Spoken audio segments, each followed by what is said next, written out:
السلام علیکم ویورز۔ آج کی کہانی کا موضوع ہے راز راز ہی رہے تو اچھا ہے۔ میں ایک جاننے والے عزیز سے ملنے ان کے گھر اس کے گاؤں گیا۔ جب گاؤں میں داخل ہوا تو دیکھا کہ وہاں رہنے والے اکثر لوگوں کا معیار زندگی انتہائی پسماندہ تھا۔ گلیاں انتہائی خراب اور کچی تھیں۔ مکانوں کی چاردیواری بھی گارے کے ساتھ بنی ہوئی تھی۔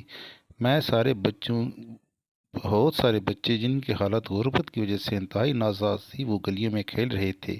باوجود سردی کے کسی کے پاؤں میں جوتی نہ تھی اور کسی کے کپڑے انتہائی پھٹی پرانی حالت میں تھے۔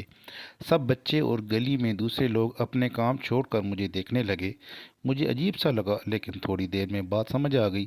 میں اپنے دوست کے گھر پہنچا تو وہ پہلے سے میرے انتظار میں تھا۔ وہ زمیندار تھا اور کھاتے پیتے گھرانے سے تھا۔ خیر اس نے میری کافی بھگت کی۔ پھر شام کو بیٹھ کر ہم ایک دوسرے سے باتیں کرنے لگے۔ میں نے اسے پوچھا کہ یہاں تو لوگوں کی حالت بہت پسماندہ ہے، یہ لوگ حقدار بھی ہیں، میرے خیال سے آپ کو ان کی کچھ مدد کرتے رہنا چاہیے۔ یہ سن کر وہ مسکرا دیے اور کہا کہ ہاں آپ ٹھیک کہتے ہیں۔ فجر کے وقت میں نماز کے لیے اٹھا اور مسجد جو گھر سے چند قدم کے فاصلے پر تھی اس کی طرف چل دیا۔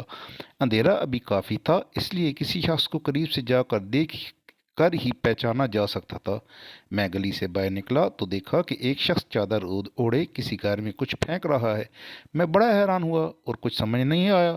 میں نے نظر انداز کیا۔ اگلے دن پھر فجر کے وقت نماز کے لیے نکلا تو وہی چادر والا شخص کسی اور گھر میں کچھ پھینک رہا تھا۔ اب تو بڑی حیرانگی ہوئی اور میں سمجھا کہ شاید کوئی چور ہے، لیکن اس کے قریب پہنچنے سے پہلے وہ کسی دوسری گلی کا رخ کر چکا تھا۔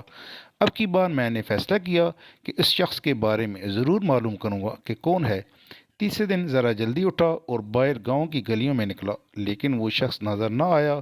میں مسجد کے بجائے کچھ آگے نکل گیا اور دیکھا تھوڑا دور وہ شخص کسی اور گلی میں کھڑا تھا۔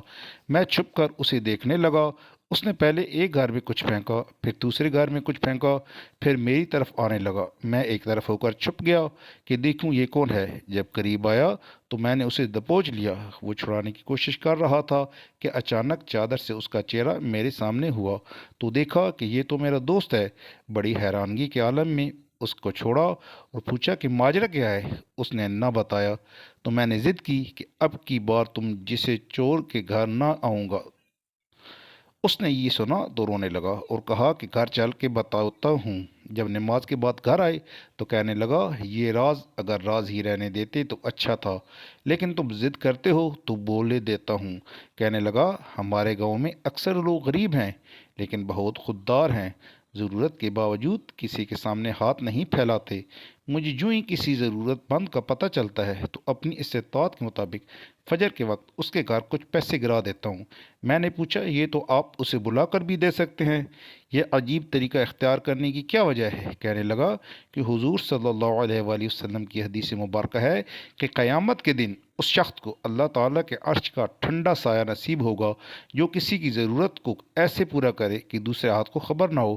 اور کہنے لگا کہ عمل تو پاس ہے نہیں، سوچا یہ عمل خلوص سے دل کر لیتا ہوں، یہ عمل خلوص دل سے کر لیتا ہوں، شاید یہ اللہ کی بارگاہ میں مقبول ہو جائے اور روز قیامت یہی عمل مجھے اللہ رب العزت کے ٹھنڈے سائے میں لے جائے۔ لیکن اب تو وہ بھی امید نہیں کہ آپ نے میرا راز فاش کر دیا ہے۔ میں جب بھی یہ واقعہ یاد کرتا ہوں تو آنکھ بھر آتی ہے کہ کہاں کہاں کیسے کیسے ہیرے اللہ کی ذات نے پیدا فرمائے ہیں جو اپنے رب کا خوف رکھنے والے اور آخرت کی فکر کرنے والے ہیں۔ ہم کیا جانیں کون کہاں کیسے کیسے دل پسند عمل کر کے اپنے رب کو راضی کر رہا ہے۔ ختم۔